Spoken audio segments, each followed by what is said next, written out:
La cuarta mesa temática es Guerra de Cortes, conflicto entre la soberanía nacional y la tutela supranacional. Para, para esta mesa hemos invitado al doctor Alberto Boreo Dría, a quien pedimos pase a la mesa de honor, quien va a presidir la mesa. El doctor Alberto Boreo Dría es un abogado, político, jurista de renombre, fue diputado y senador de la República, además conferencista internacional, destacado profesor universitario y ciertamente uno de nuestros referentes a nivel nacional e internacional. El doctor Alberto Borea hoy en día es magistrado de la Corte Interamericana y ciertamente en su condición de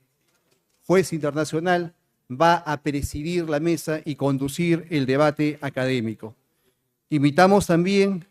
a la doctora Susana Castañeda Otsu, quien es abogada por la Universidad Nacional Pedro Ruiz Gallo, magíster en Ciencias Penales, doctora en Derecho por la Universidad Complutense de Madrid, especialista en Derechos Humanos por la Universidad Complutense,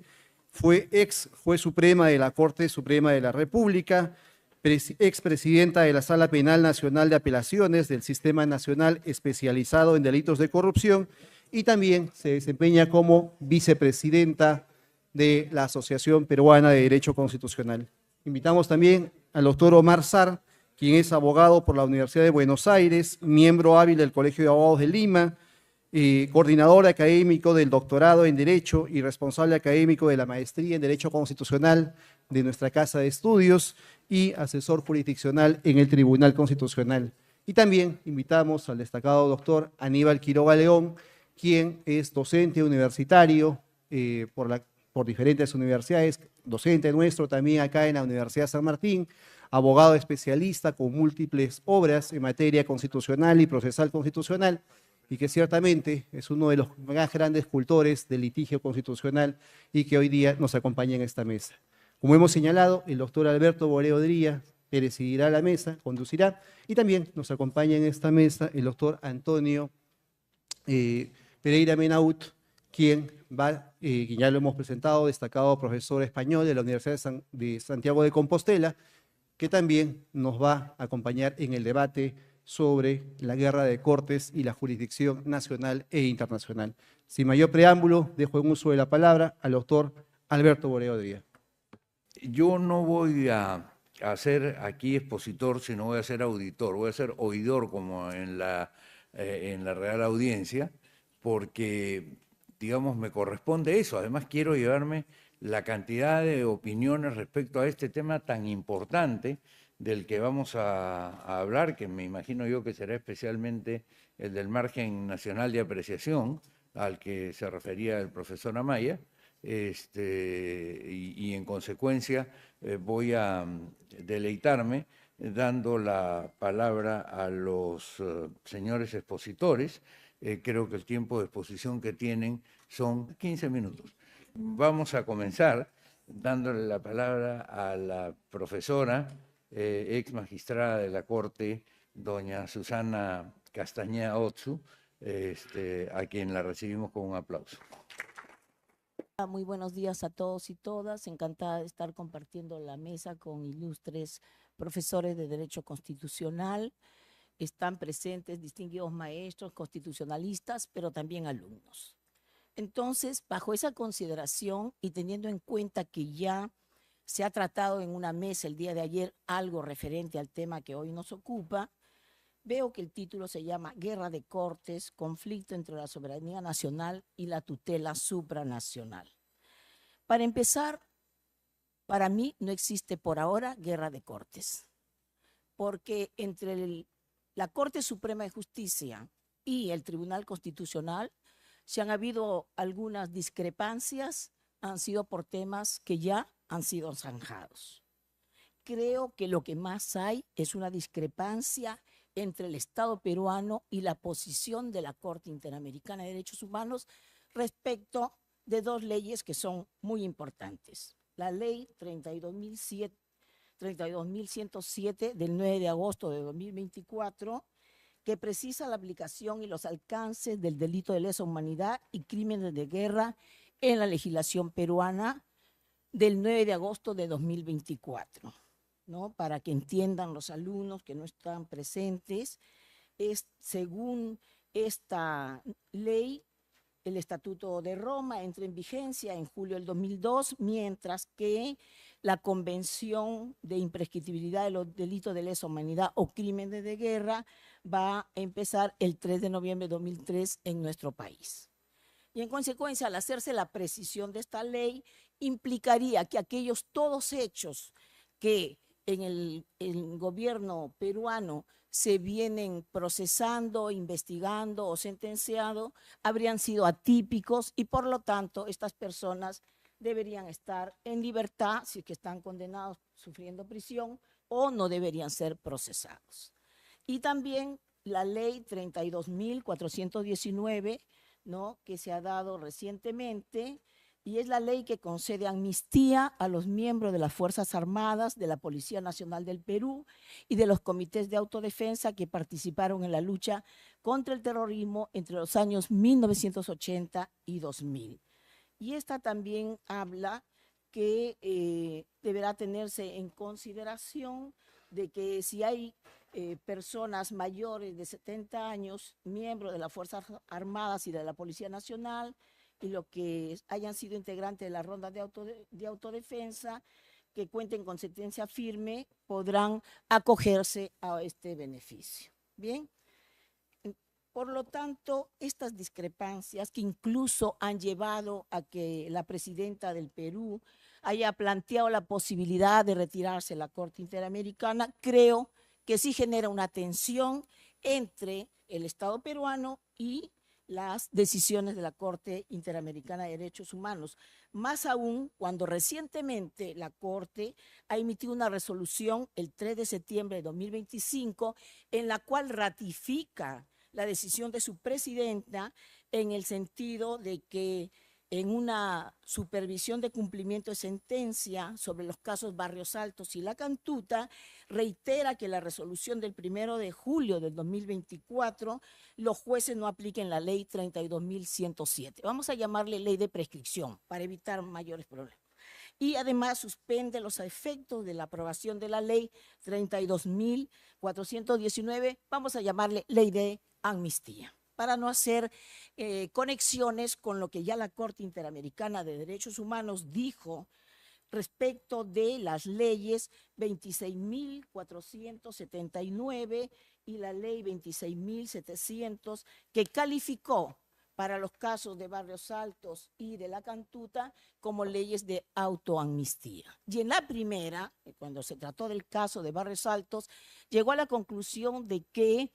las amnistías, los indultos son aquellos que no deberían prosperar dentro de un Estado porque generan impunidad. Y esa jurisprudencia no solamente la ha dado para el caso peruano, sino que ha sido dada en distintos casos, y por citar algunos por razones de tiempo, voy a decir Trujillo Orosa versus Bolivia en el 2002, el Caracazo versus Venezuela en el 2002, Bulacio versus Argentina en septiembre del 2003, y por si fuera poco, esto ha seguido continuando porque viene la de Herzog versus Brasil 2018. Pero claro, también tenemos que considerar que en las primeras sentencias que emite la Corte Interamericana va refiriéndose a las graves violaciones a los derechos humanos y considera que torturas, ejecuciones extrajudiciales, desapariciones forzadas constituyen graves violaciones a los derechos humanos, pero luego, a partir del caso de Chile, donde implanta el control de convencionalidad, nos va a decir algo diferente, de que esas graves violaciones que he mencionado constituyen delitos de lesa humanidad y por lo tanto son imprescriptibles. Cabe decir que desde el caso Barrios Altos, para conocimiento de los alumnos, porque los demás lo conocemos, hubo una jueza peruana, la doctora Antonia Sakikuray, que inaplicó los efectos de esa ley aplicando control difuso. Y luego viene la sentencia de Barrios Altos de marzo del 2001, donde luego se da una sentencia interpretativa que le da alcances generales a las dos leyes a las cuales las denominó leyes de autoamnistía. Y luego el caso de la Cantuta, que es del año 2006, ya recoge los argumentos dados en la sentencia de Almonacid Arellano versus Chile para considerar que todos estos delitos eran imprescriptibles. También es en este contexto de grave violación de derechos humanos, no digamos por todas las Fuerzas Armadas, sino por algunos elementos, pero también el terrorismo generó mucho daño al país y de eso da cuenta la Comisión de la Verdad y Reconciliación. El 31 de agosto del 2010 se viene a publicar el decreto legislativo 1097, que regula la aplicación de normas procesales por delitos que implican violación de derechos humanos y en su disposición complementaria final va a precisar que estos hechos van a generar sus efectos a partir de la vigencia de la convención, que sería el 9 de noviembre de 2003. Por lo tanto, fíjense, desde que Antonia Saquicuray inaplicó la ley hasta el momento en que la Corte Interamericana venía dando distintas sentencias, todos los jueces peruanos han inaplicado estas leyes. Por eso para mí no hay guerra. Y en segundo lugar, el Tribunal Constitucional conoce del decreto legislativo 1097 y en una sentencia de inconstitucionalidad emite la sentencia del 24/2010, proceso de inconstitucionalidad, Tribunal Constitucional del 21 de marzo del 2011, donde el tribunal por unanimidad nos va a decir que la regla de imprescriptibilidad de la acción penal para crímenes de lesa humanidad es una norma de jus cogens, ¿no? Que no necesita que un Estado manifieste su adhesión o su ratificación. Yo los invito a leer porque es una sentencia muy grande y entiendan que es una sentencia que se emite en un proceso de control concentrado. Y por lo tanto, en un modelo de control dual, como nos dice nuestro querido profesor, el doctor Domingo García, los jueces están legitimados para aplicar control difuso, como también el Tribunal Constitucional está legitimado para aplicar control concentrado y derogar, o dejar, no derogar, dejar sin efecto normas que contravienen a la Constitución. Y dice algo muy interesante en el párrafo 78, que bueno, creo que debemos mencionar porque dice, en consecuencia, aunque el Tribunal Constitucional no puede expulsar del orden jurídico el punto 1.1 del artículo 1 de la resolución legislativa 27998, conexo al mandato previsto con la primera disposición complementaria final del decreto legislativo 1097, que es el que venía evaluando, ¿no? Nos va a decir que se encuentra fuera de plazo el tratado, habían pasado más de 6 meses para llevar a cabo este control, recurre al plazo previsto por el artículo 100 del Código Procesal Constitucional, que habilita a que tanto los jueces del Poder Judicial como los miembros del Tribunal Constitucional, en este caso los del Tribunal Constitucional, puedan hacer control difuso y hacen un control difuso respecto de este decreto legislativo 1097. Bueno, en ese contexto, y habiéndose dado estas dos leyes, se presenta una demanda de inconstitucionalidad contra la ley 32.107, ley de prescripción, por el Colegio de Abogados de Junín y también por la Fiscal de la Nación. Hemos escuchado los argumentos ya en la vista de la causa y está pronta para resolver. Por eso saludo que los dos miembros del Tribunal Constitucional que debían participar en esta mesa hoy no estén, porque evidentemente es un caso que ellos van a conocer y que no podrían adelantar opinión, salvo que solamente se refieran al margen de apreciación del Estado, ¿no? Por lo tanto, fíjense, tenemos que, es cierto, ¿no?, que el Estado peruano está en estos momentos, no hablo por los otros componentes de los gobiernos anteriores, pero en estos momentos está planteando que estas decisiones de la Corte no tendrían lugar porque no existe una base para la supervisión de cumplimiento de sentencia. Yo creo que sí la hay, porque está en el reglamento de la Corte Interamericana. Y así como el Tribunal Constitucional, vía jurisprudencia, ha emitido una decisión para que haya supervisión de cumplimiento de sus sentencias para una efectiva protección de los derechos humanos, también creo que la Corte Interamericana legítimamente puede tener un proceso de supervisión de sentencias. Ahora, el margen de apreciación del Estado, que es lo que se reclama y que viene muy unido al principio de subsidiariedad, impone un deber a los estados para que ellos sean diligentes al momento de resolver aquellos casos que pudieran lesionar derechos fundamentales.